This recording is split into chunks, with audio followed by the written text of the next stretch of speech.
আসসালামু আলাইকুম সবাইকে। আবারও আপনাদের সামনে চলে আসলাম একটা আপনাদের হিসাব বিজ্ঞান বিষয়ের নতুন একটা অধ্যায় জাবেদা নিয়ে। এখন স্যার আজকে আমাদের যে টপিকটা এটা হচ্ছে আপনাদের হিসাব বিজ্ঞান বইয়ের অধ্যায় 6 যার নাম হচ্ছে জাবেদা।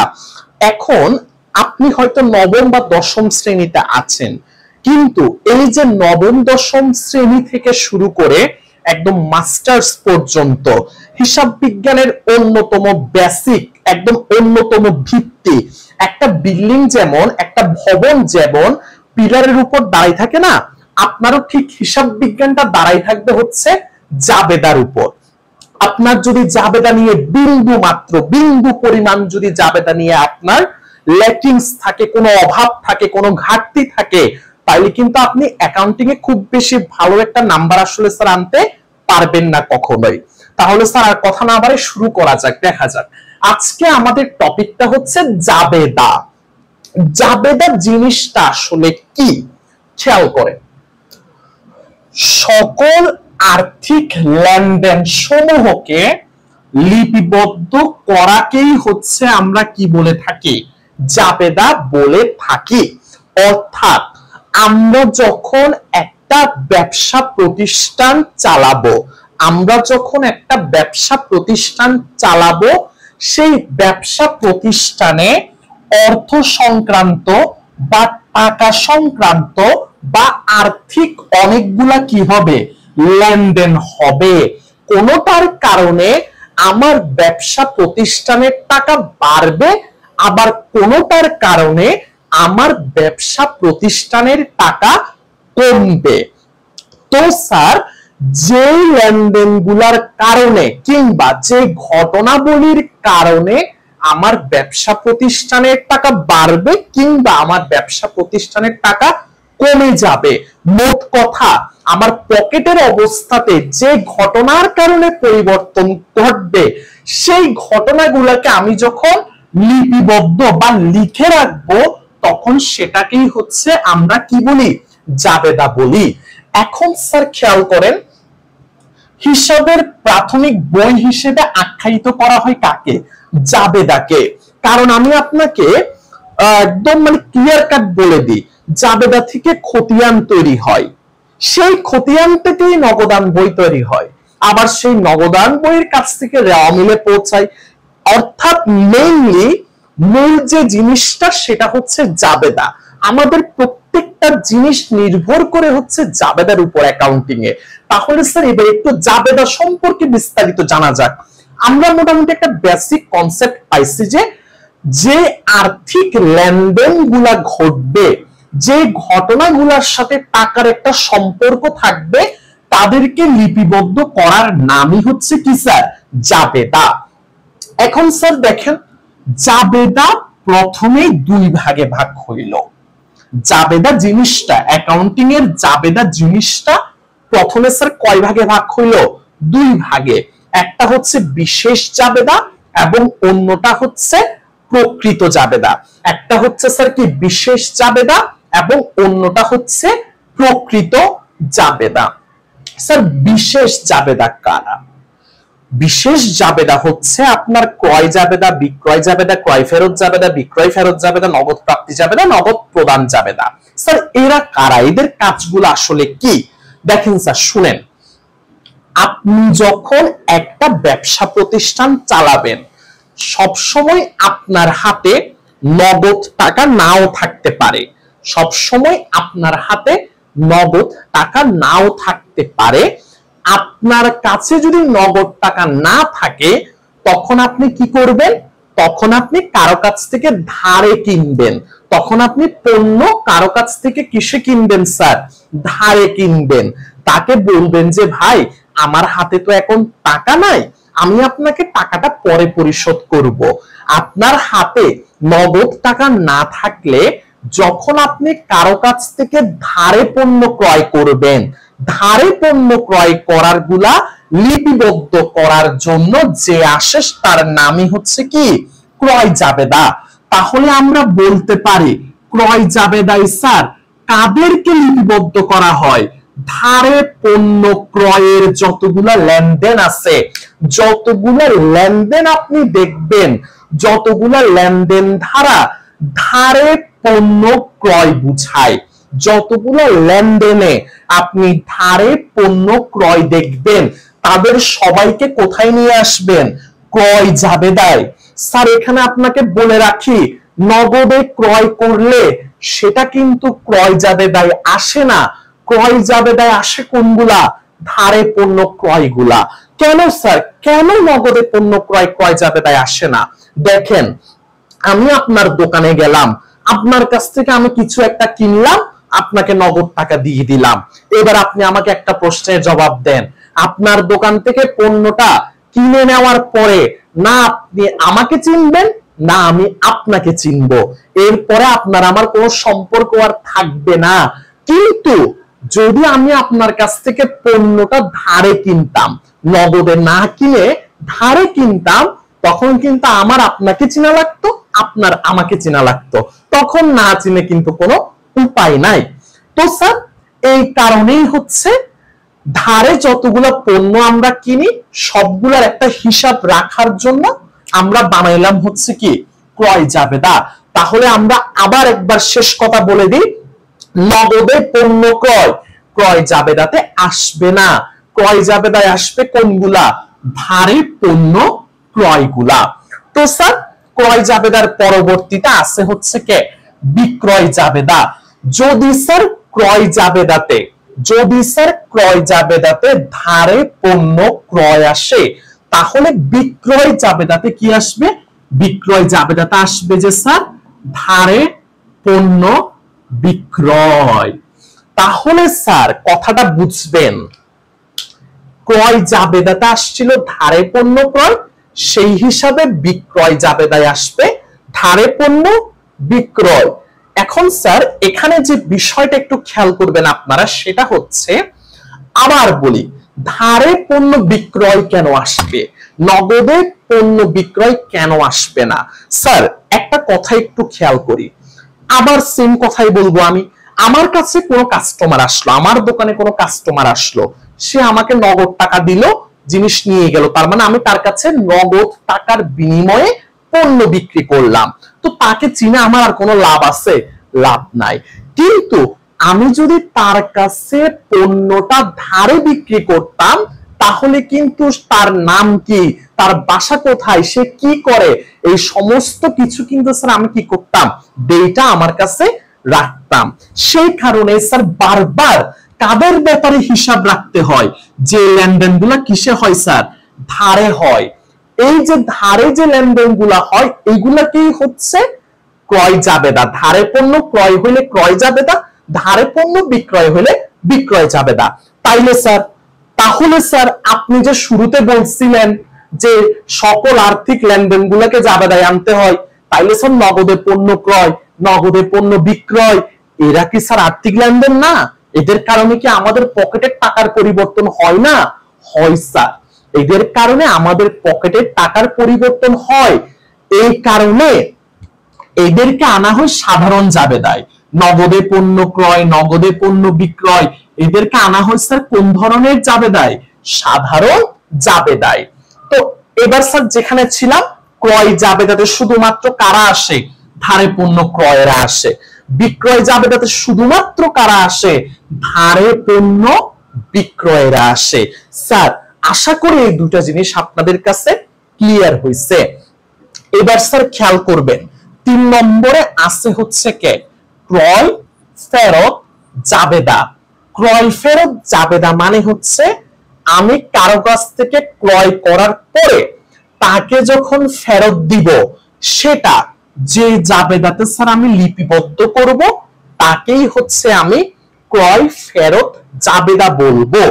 এটার মানে হচ্ছে ধারে ক্রয়কৃত, আমি ধারে কিনা কোনো একটা পণ্য যখন কারো কাছে ফেরত পাঠাবো, আমি মনে করেন এই মার্কারটা কিনে আনছি, এই মার্কারটা যদি আমি কিনার সময় নগদ টাকা দিয়ে দিই, এই মার্কারটা কেনার সময় যদি আমি কি করি স্যার? নগদ টাকা দিয়ে দিই। এবার 2 দিন পরে গিয়ে যদি ওকে বলি যে ভাই মার্কারটা ভালো পড়ে নাই, একটু চেঞ্জ করে দেন না, সে কিন্তু আমাকে ভুলেও কি করবে না, চেঞ্জ করে দিবে না। কারণ তার দরকার কি, তার দরকার নগদ টাকা, যেটা সে কিন্তু ইতোমধ্যে পেয়ে গেছে। তাহলে সে আমাকে কখন মার্কারটা চেঞ্জ করে দিবে, যখন আমি মার্কারটা তার কাছ থেকে ধারে নিব। আমি যখন তাকে তার কাছ থেকে মার্কারটা নিয়ে বলবো যে ভাই টাকাটা 2 দিন পরে নিয়েন, এখন আমি 2 দিন পরে গিয়ে যদি বলি মার্কারটা ভালো পড়ে নাই, তখন কিন্তু সে আমার কাছে ঠেকা। তখন কিন্তু সে যদি বলে আমি মার্কার বদলাই দিব না, তখন কিন্তু আমিও বলবো আমিও তাইলে আপনাকে টাকা দিব না। সেই কারণেই দোকানদাররা সেই পণ্যগুলো ফেরত নেয় যেগুলা ধারে লেনদেন হয়। যেগুলা কিসে লেনদেন হয়, ধারে লেনদেন হয়। মনে করেন আপনি কারো কাছ থেকে ধারে কোনো কিছু কিনলেন, টাকা তাকে এখনো দেন নাই। এখন আপনি কিনার পরে যদি জিনিসটা যদি খারাপ পড়ে, তাকে গিয়ে যদি বলেন যে ভাই আপনার জিনিসটা খারাপ পড়ছে একটু বদলাই দেন না, এখন সে যদি আপনাকে বদলাই দেওয়া নিয়ে 19-20 করে, আপনিও কিন্তু তাকে টাকা নিয়ে ঘুরাবেন। এই কারণে ধারে ক্রয়কৃত পণ্য কি দেওয়া যায়, ফেরত দেওয়া যায়। কিন্তু নগদে যদি আপনি একবার কিনে ফেলেন, ওটা আপনি আর ফেরত দিতে পারবেন না। সেই কারণে ক্রয় ফেরত জাবেদায় কাদেরকে আনা হয়, ধারে যে পণ্যগুলা ক্রয় করার পরে ফেরত দিয়ে দেওয়া হয় তাদেরকে ক্রয় ফেরত জাবেদাতে আনা হয়। এরপরে স্যার খেয়াল করেন, এরপর 4 নম্বরে আছে কে, বিক্রয় ফেরত জাবেদা। এবার আপনি উল্টা ভাবে চিন্তা করেন, আমি একজন মার্কার ব্যবসায়ী, আমি এই মার্কারটা একজনের কাছে নগদে বিক্রি করলাম। এখন সে 2 দিন পরে এসে যদি বলে যে এটার এরকম এরকম সমস্যা, আমি কিন্তু স্যার একদম ভুলেও কি করব না, এই মার্কারটা আর ফেরত নিব না। আমি বলবো যে ভাই আপনি আমাকে নগদ টাকা দিছিলেন, আমি আপনাকে মার্কার দিছি, এরপর না আমি আপনাকে চিনি না আপনি আমাকে চিনেন।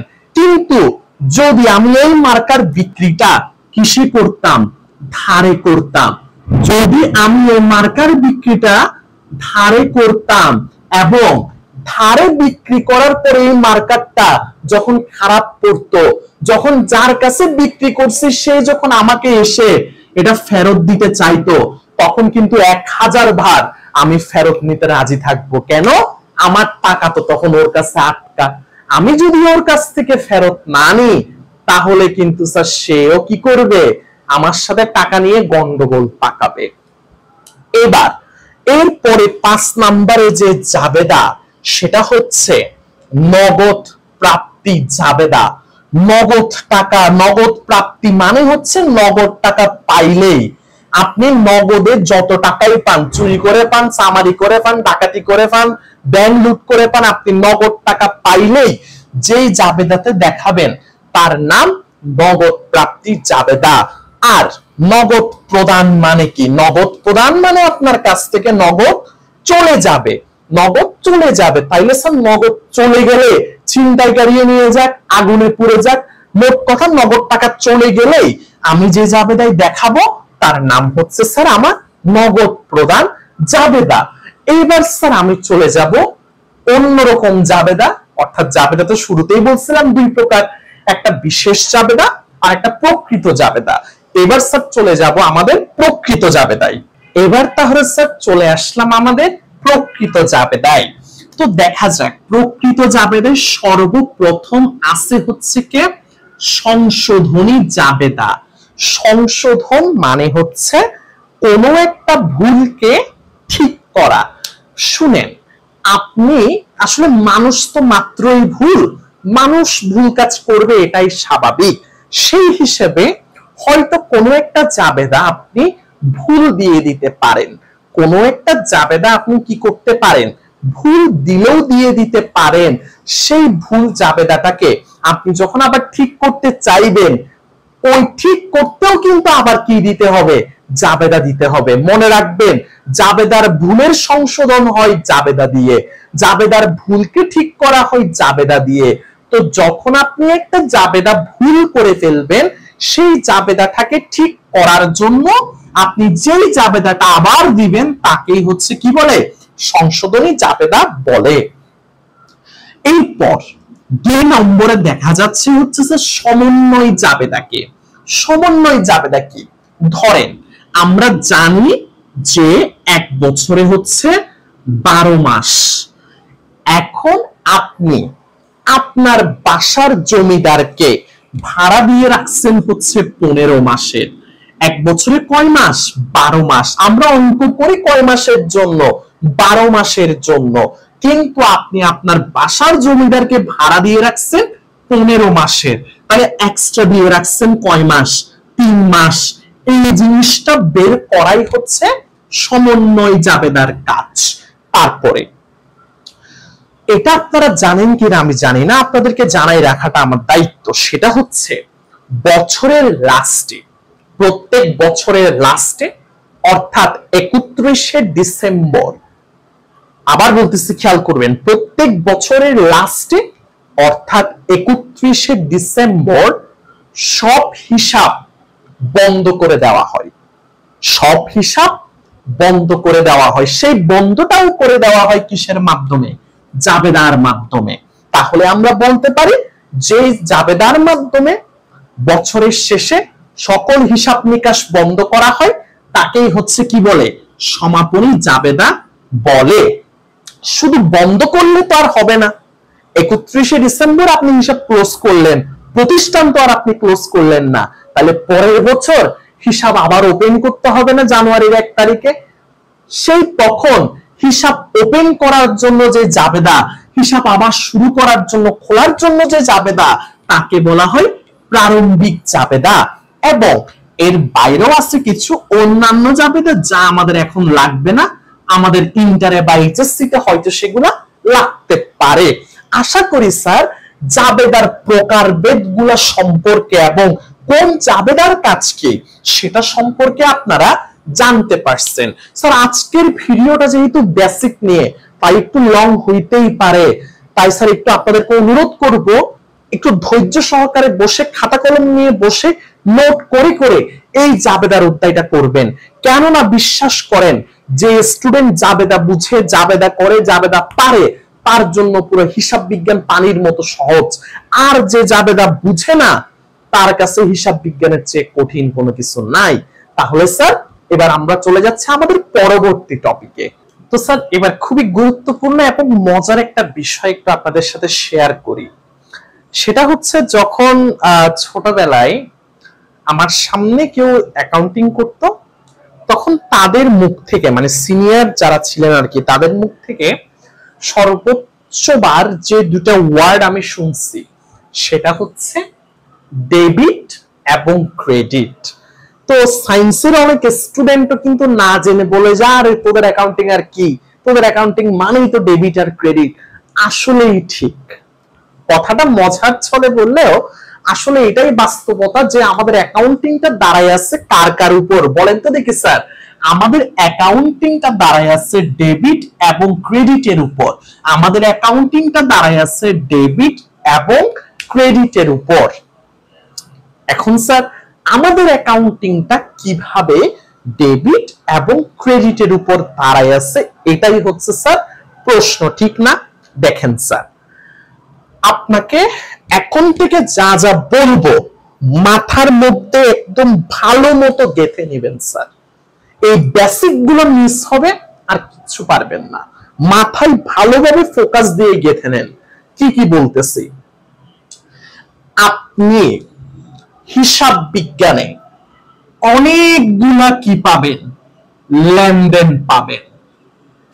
হিসাব বিজ্ঞানে আপনি অনেকগুলা কি পাবেন স্যার? লেনদেন পাবেন। যত কঠিন এবং যত সহজ লেনদেনই হোক না কেন, প্রতিটা লেনদেনই এই 5টা হিসাবের বাইরে যাবে না, যাবে না, যাবে না। অ্যাকাউন্টিং এর জীবনে এমন কোন লেনদেনের আবিষ্কারই হয় নাই যে লেনদেনটাতে আপনার এই 5টা হিসাবের বাইরে কোনো হিসাব আসবে। কথা ক্লিয়ার? এই 5টা হিসাবের বাইরে কোনো হিসাব নাই। হিসাবগুলা কি কি স্যার খেয়াল করেন। আপনি যে লেনদেনটার জাবেদা দিবেন সেটাতে এই 5টা হিসাব থাকবে, সম্পদ, না হয় ব্যয়, না হয় আয়, না হয় দায়, না হয় মালিকানা সত্ত্ব। এই 5 জনের বাইরে কিছুই থাকবে না। এইবার একটা একটা বুঝি যে কারা আসলে কি। সবার প্রথমে আছে কে? সম্পদ। সম্পদ কারা? সম্পদ হচ্ছে তারা যারা আমাদেরকে টাকা ইনকামের সহায়তা করে। সম্পদ কারা? সম্পদ হচ্ছে তারা যারা আমাদেরকে টাকা উপার্জনে, টাকা ইনকাম করতে সহায়তা করে। কিভাবে? কিভাবে স্যার? আপনার একটা প্রতিষ্ঠান আছে, প্রতিষ্ঠানে চেয়ার এবং টেবিল আছে। যখনই কোনো কাস্টমার আসে আপনার কাছে, আপনি তাকে একটু আরামের জন্য একটা টেবিলে একটা চেয়ার টেনে আপনি বসতে দেন, তাকে একটু লিখার সুবিধাটা আপনি তাকে একটা টেবিল দেন। দিন শেষে এই জিনিসগুলোর সাহায্যে আপনি কি করতেছেন? টাকাটা ইনকাম করে আনতেছেন ওই প্রতিষ্ঠান থেকে। তো যেসব জিনিসের সাহায্যে, যেমন এসি, যেমন কি এসি, মানুষের ব্যাংকে যাওয়া প্রয়োজন না হইলেও ম্যাক্সিমাম টাইম মানুষ ব্যাংকে কেন যায়?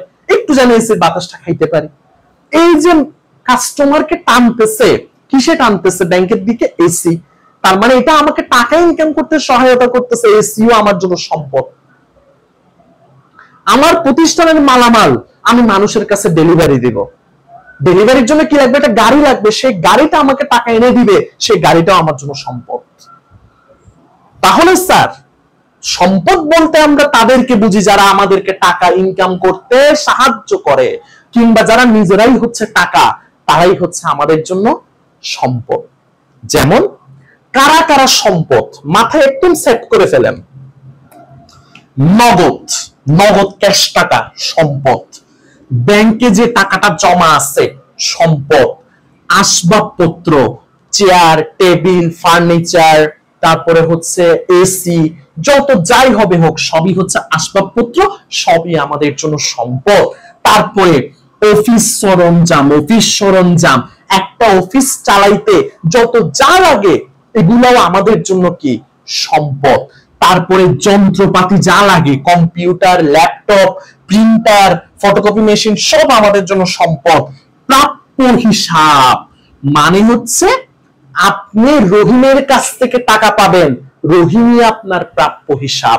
আমরা যাদের কাছ থেকে টাকা পাবো ওরাও কিন্তু আমাদের সম্পদ। প্রাপ্য বিল, এটা মানেও আমি কারো না কারো কাছ থেকে টাকা পাবো।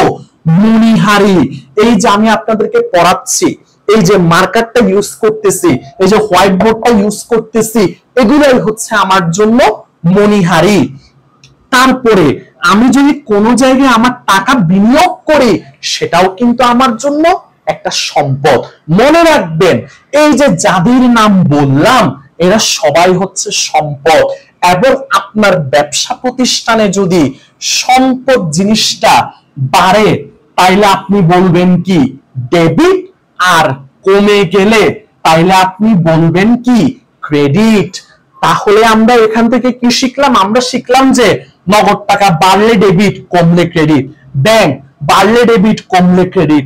আসবাবপত্র বাড়লে ডেবিট, কমলে ক্রেডিট। এখানে যাদের নাম আছে সবাই বাড়লে ডেবিট, কমলে ক্রেডিট। কেন? কারণ এরা সবাই হচ্ছে সম্পদ। আর সম্পদের ব্যাপারে আমরা কি জানি? আমরা জানি যে সম্পদ বাড়লে ডেবিট হয় এবং কমে গেলে ক্রেডিট হয়। শুধুই কি সম্পদ? না, সম্পদের আরেকটা ভাই আছে, সেই ভাইয়ের নাম হচ্ছে কি? ব্যয়। সেই ব্যয়ও একই রকম আচরণ করে।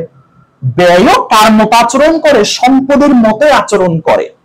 ব্যয়ও বাড়লে ডেবিট এবং কমলে হচ্ছে কি? ক্রেডিট। মাথায় সেট করে নেন, সম্পদ আর ব্যয় বাড়লে ডেবিট, কমলে ক্রেডিট। দেখে আমার সাথে সাথে 5 বার বলেন, সম্পদ এবং ব্যয় বাড়লে ডেবিট, কমলে ক্রেডিট। সম্পদ এবং ব্যয় বাড়লে ডেবিট, কমলে ক্রেডিট। সম্পদ এবং ব্যয় বাড়লে ডেবিট, কমলে ক্রেডিট। সম্পদ এবং ব্যয় বাড়লে ডেবিট, কমলে ক্রেডিট। সম্পদ এবং ব্যয় বা খরচ বাড়লে ডেবিট, কমলে ক্রেডিট। তাহলে স্যার এবার দেখতে হবে আমাদের ব্যয় কারা কারা। এই যে স্যার, আমরা কাউকে বেতন দিলাম, আমাদের একটা খরচ বেড়ে গেছে। আমরা কাউকে কমিশন দিলাম, প্রদত্ত কমিশন, খরচ বেড়ে গেছে। আমরা ভাড়া দিলাম, আবার খরচ আরেকটা বাড়াইছেন। ব্যাংক আমার কাছ থেকে আমার অ্যাকাউন্টের জন্য চার্জ কাটলো, আবার আরেকটা খরচ বাড়লো। এভাবে খরচ যতই বাড়তে থাকবে, আপনার পকেটের টাকা যতই কমতে থাকবে, ততই আপনি কি বলবেন? ডেবিট বলবেন। আর যদি এগুলো কমতো, তাহলে আমরা কি বলতাম? ক্রেডিট। তাহলে স্যার মনে রাখবেন, এখানে আরেকটা ব্যয়, মোস্ট ইম্পর্টেন্ট ব্যয় একটু বাদ গেছে, আমি লিখে রাখি, পণ্য ক্রয়। আপনি যখন কারো কাছ থেকে কি কিনবেন? পণ্য কিনবেন। এই পণ্যটা কেনার কারণে আপনার নগদ টাকা পকেট থেকে চলে যাবে না, এটাও কিন্তু আপনার জন্য কি? ব্যয়। এবং এরা সবাই বাড়লে ডেবিট, কমলে ক্রেডিট। তার মানে কেন স্যার? কারণ এরা সবাই হচ্ছে কি? ব্যয়। আর আমরা ব্যয়ের বেলায় কি জানি? বাড়লে ডেবিট, কমলে ক্রেডিট। তাহলে স্যার মুখস্থ হয়ে গেল, সম্পদ এবং ব্যয় যারা আছে, এরা সবাই যদি বাড়ে ডেবিট করব, যদি কমে ক্রেডিট করব। এর বাইরে কোনো কথা নাই। এবার শুধুমাত্র কথা হবে আমাদের আয়, দায় এবং মালিকানা সত্ত্ব নিয়ে। তো স্যার সম্পদ এবং ব্যয়ের মতোই আরো 3 ব্যয় আছে, তারা হচ্ছে আয়, দায় এবং মালিকানা সত্ত্ব। স্যার আয় কারা? আয় নিয়ে তো আসলে খুব বেশি কথা বলার প্রয়োজন আছে বলে আমি মনে করি না। তারাই হচ্ছে আয় যাদের কারণে আমার পকেটের টাকা বাড়ে। সিম্পল বিষয়, যারা আমার পকেটের টাকা বাড়ায় তারাই হচ্ছে আমার জন্য আয়। যেমন দেখেন, আমি যদি কমিশন পাই, আমার পকেটের টাকা বাড়বে। আমি যদি কোনো বিক্রয় করতে পারি, আমার পকেটের টাকা বাড়বে। আমি কাউকে সেবা দিলে সেবার বিনিময়ে টাকা নিব, সেটাও আমার আয়। আমি ব্যাংকে যে টাকা জমা রাখছি, ওরা আমাকে মাসে মাসে সুদ দিবে, সেটাও আমার জন্য কি? আয়। তাহলে স্যার আমরা কিন্তু বলতে পারি যে এরাই হচ্ছে আয়। যাদের কারণে আমার পকেটে টাকা বাড়বে, তারাই হচ্ছে আমার জন্য কি? আয়। এবার স্যার খেয়াল করেন, আয়ের ব্যাপারে কি বলা হচ্ছে? বলা হচ্ছে যে আয় যদি বাড়ে তাহলে কিন্তু ক্রেডিট। এখানে একটু স্যার ভুল লেখা হয়েছে, এটার জন্য আমি দুঃখিত, একটু ঠিক করে দিই আমি। সেটা হচ্ছে আয় বাড়লে হচ্ছে স্যার ক্রেডিট, আয় কিন্তু বাড়লে হচ্ছে কি? ক্রেডিট, এবং আয় কমে গেলে হচ্ছে কি? ডেবিট। আয় বাড়লে হচ্ছে ক্রেডিট এবং কমে গেলে হচ্ছে কি স্যার? ডেবিট। এই কথাটা মনে রাখবেন। অর্থাৎ সম্পদ এবং ব্যয়ে যা পড়ছিলেন তার উল্টা হচ্ছে আয়, দায়, মালিকানা সত্ত্ব। সম্পদ এবং ব্যয়ে যা পড়ছিলেন তার উল্টাটাই হচ্ছে আয়, দায় এবং মালিকানা সত্ত্ব। সম্পদ এবং ব্যয়ে কি পড়ছিলেন? বেড়ে গেলে ডেবিট, কমলে ক্রেডিট। এবার আপনি আয়, দায় এবং মালিকানা সত্ত্বের বেলায় পড়বেন যে বেড়ে গেলে ক্রেডিট, কমে গেলে ডেবিট। সম্পদ আর ব্যয়ের বেলায় কি হইতো?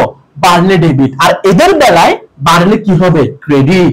তারপরে এদের বেলায় কমলে হইতো ক্রেডিট, আর এদের বেলায় কমলে হবে কি?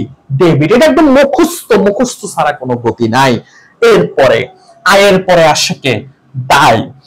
যখন কেউ মারা যায়, আমরা বলি না যে সে এত টাকার দায় রেখে গেছে, তার মাথার উপর এত টাকার দায় আছে।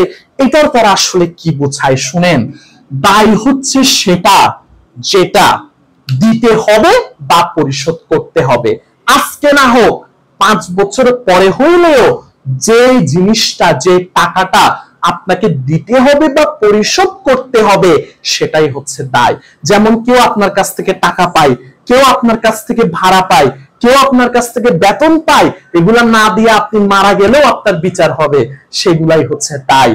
এই যেমন স্যার খেয়াল করেন, প্রদেয় হিসাব মানে কেউ আপনার কাছ থেকে টাকা পাবে, প্রদেয় বিল মানে কেউ আপনার কাছ থেকে টাকা পাবে, অথবা কারো বেতন, কোন মানুষের বেতন আপনি বকেয়া রেখে দিচ্ছেন, দেন নাই, কোন জমিদারের ভাড়া আপনি দেন নাই, ভাড়াটা আপনি বকেয়া রাখছেন।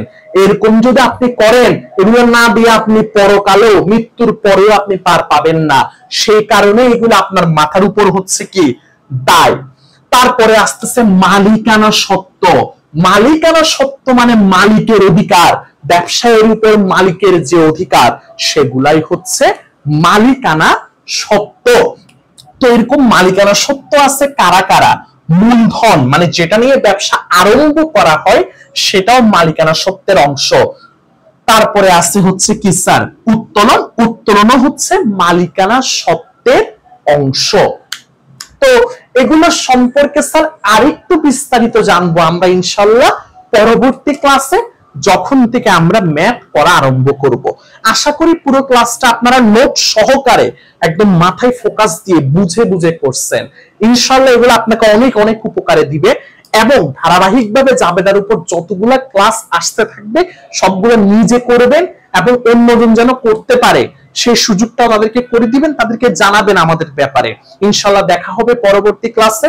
ততদিন পর্যন্ত ভালো থাকবেন, সুস্থ থাকবেন। আসসালামু আলাইকুম।